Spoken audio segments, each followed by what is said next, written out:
Atiku is a good man. He has been a vice president, successful vice president for 8 years. He has been a businessman.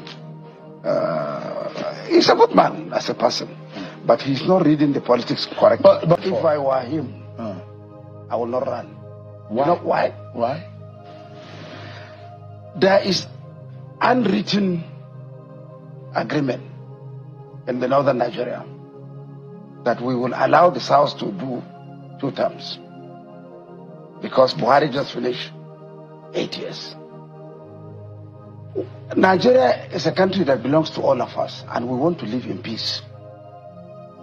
We don't want to surcharge any region. Therefore, even if Tinubu is not running, it is still time for the South to continue the 4 years. Today, I'm a member of Labour Party.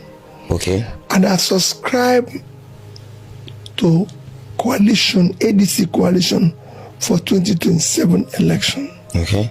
And I believe in it. Okay. But as much as I believe in it, I need to know the fundamentals that we all agree to respect. But in all this, there's still some fine lines that we need to respect where things must be done properly, where we must sit down and talk about where are we driving the country to. Today we have what we can say unsigned agreements. Okay. About the presidency. Okay. Unsigned agreements about rotation of offices. Okay. Which is why if this person will come from here, this person will come from here, all those things needs to be organized. The reason why it needs to be organized is that if you don't do it, you create confusion for the future. The election is almost here, and you people have not agreed. So what time are you not going to agree? Forget about, even if it takes us 1 week to agree. They do. If Nigerians wants this country to change, we can make a change. There's a thing that the society desires, is an answer. Now that answer is, a lot of people have asked me, Meju, is your ask, sir, are you contesting for 2027 election? If yes, are you still a Labour Party or you have left Labour Party? Because we've been hearing coalition, nobody knows what's going on. Today I'm a member of Labour Party. Okay. And I subscribe to coalition, ADC coalition for 2027 election. Okay.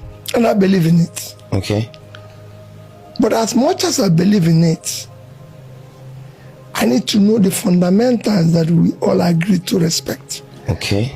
What are we going to do for the average Nigerian person? Okay. Because we are not different people. We are still part of the political class. Yes. Right? So it's not as if there were a bunch of new people. Yes. I respect all those who are leaders there. Yes. Of course, our chairman, David Mark, is one of those people I respect. Yes. And I believe have the political sagacity to lead the party. Yes. And so are so many others. We have there people like my own leader, Atiku, somebody I have all my respect for, whom I believe that good of Nigeria. Yes. And wants the best for Nigeria and all that. Okay. But in all this, there's still some fine lines that we need to respect where things must be done properly, where we must sit down and talk about where are we driving the country to. Because like I said, we are not new people. We're the same political class. So we must come with new idea that Nigerians will trust. We must come with new things, perspective. And we must try to see how we can give Nigeria the alternative that will come with competence, come with a character. We need a new driver. Okay. With competence, character, capacity, commitment and compassion to drive these new vehicles. Because it's important.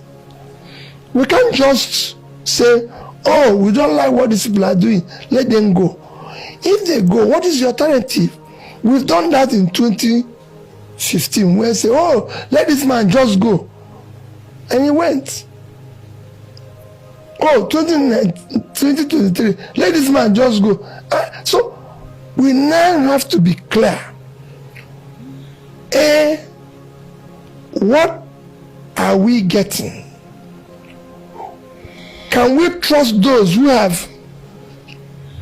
going to drive this vehicle, that are going to do what they're saying? Where have they said it before? Okay. Like somebody told you that I save money. Sorry. So in the coalition, you're coming together.